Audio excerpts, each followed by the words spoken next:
down in history as the year where everything that could go wrong went wrong.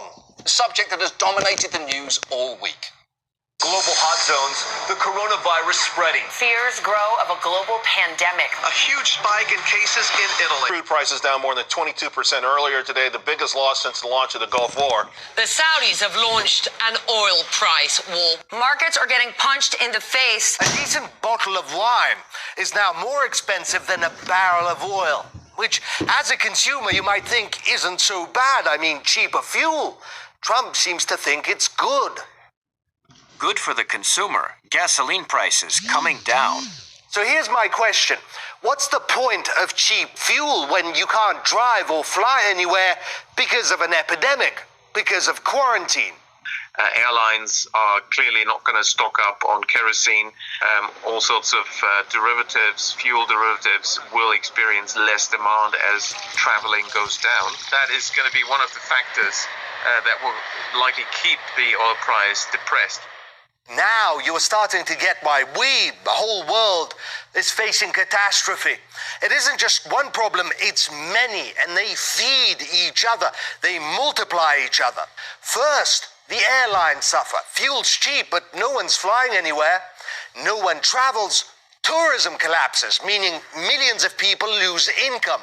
If millions stop making money, they stop buying stuff. So the factories shut down, meaning more people lose jobs, and so on. Of course, we have the impact of the crisis, which has been sparkled by the coronavirus spreading around Europe.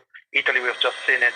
And then, of course, this situation with oil, which is a bit complicated. And so far, I've never seen anything like this. It impacted on the market, adding even more pressures to it. And we have seen what the outcome is.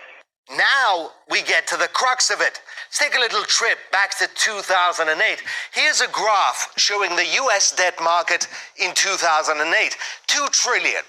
It collapsed because bankers, high on greed, gave out loans to people to buy houses that they couldn't afford. We hoped at least that they had learned their lesson. Watch what they did next. Since then, they've loaned out 3.5 times as much.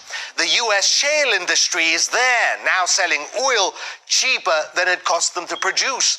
The airlines with no passengers, the hotels with no guests, the businesses with no clients.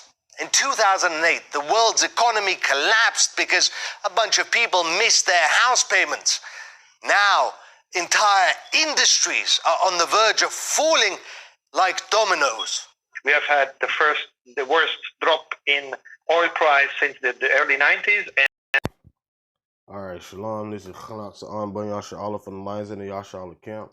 First and foremost, I'd like to say Ka Halayim La Yahweh, by Hashem Yahweh Shai, by Hashem, Harakak Dash, by Mop. Double honors to the elder apostles of Great Millstone, and salutation to the icon that are pushing the truth and sincerity and truth, and peace and blessings to the men, women, and children that believe in the name of Yahweh by Hashem Yahweh Shai. This is 2 Ezra 16 and 14. It says, Behold, the plagues are sent, and shall not return until they return again until they come upon the earth. All right. So now, what you are witnessing is the coronavirus affecting the economy, because, as they were saying, this is year 2020, year of prophecy, right? And what they were saying is everything that could go wrong is going wrong.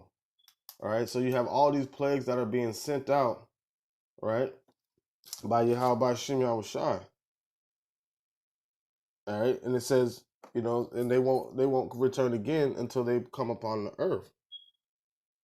All right, so you're witnessing the collapse in economy. It was already declining, but then it was increased. The declining was increased with the coronavirus pandemic, Slakia. All right. So, and the thing about it is, it looks as if, like, especially like, I don't think factory productions has ceased in China, but as the coronavirus spreads over here in America, in the United States. America real quick. I live in Florida. If it's a bad thunderstorm, they'll close the schools. So what is going to happen is if we get too many places with the coronavirus, too many cases of the coronavirus in the United States, they're going to shut it down. And if America shut down, why you know what I'm saying? That's the one that's pretty much through the new Illuminati and NATO running the whole world. And so you're going to see a drastic change. Anything major that happens to them in America affects the whole world, because the whole world is pretty much run by the petrodollar. And so the fact of the matter is, if the coronavirus is affecting oil markets, to where like now you have these oil companies that are producing oil and selling it cheaper than what it costs for them to produce it.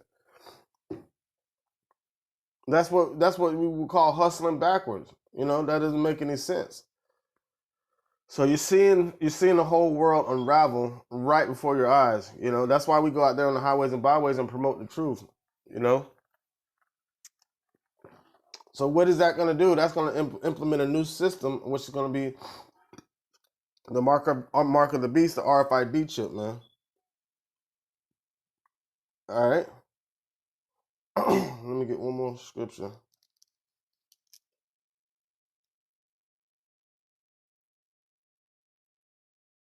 All right, matter of fact, let me keep going with this. It's 2 Ezra 16 and 15. It said, "The fire is kindled and shall not be put out till it consume the foundation of the earth." And what is the foundation of the earth? America. So eventually this is going to consume America, man. All right, with the economic downfall, and parts of the economic downfall is from this coronavirus, man. It's going to affect the whole market. Just like he said, if traveling goes down, then people lose jobs. There's an increase in unemployment. All right, so you have all things that can spark off from just this one little thing. Verse 16, it says, "Like as an arrow which is shot of a mighty archer returneth not backwards, even so the plagues that shall be sent upon earth shall not return again." All right. With that being said, I'd like to say, Kal Halayim Yahweh, by Hashem Yahweh Shai, by Hashem Harakak Wadash Ma'amath. Double honors to the elder apostles, the great millstone, and salutations to the Akim that are pushing the truth and sincerity and truth, and peace and blessings to the men, women, and children that believe in the name of Yahweh by Hashem Yahweh Shai. Shalom.